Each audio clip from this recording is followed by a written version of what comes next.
ఆరుగాలం కష్టపడి పండించిన పత్తి పంటను ధ్వంసం చేసిన వారిపై చర్యలు తీసుకోవాలంటూ ఎస్ఐ కాళ్లు పట్టుకుని వేడుకుందో బాధితురాలు.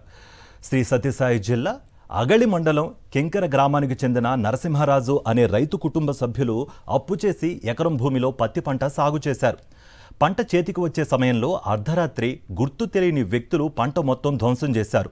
బాధితుల ఫిర్యాదుతో పోలీసులు ఘటనా స్థలానికి చేరుకున్నారు. అయితే పంట దెబ్బతిని 1,50,000 మేర నష్టపోయామని తమను ఆదుకోవాలంటూ ఎస్ఐ కాళ్లపై పడి వేడుకుంది బాధిత మహిళ.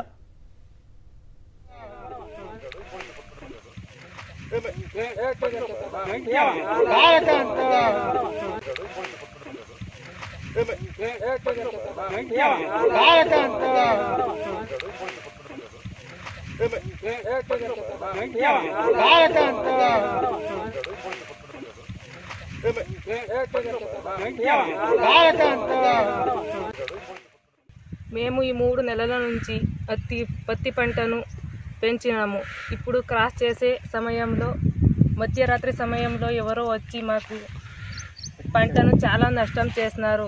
అంతా నరికేసి మాకిప్పుడు 1,50,000 లాస్ అయింది.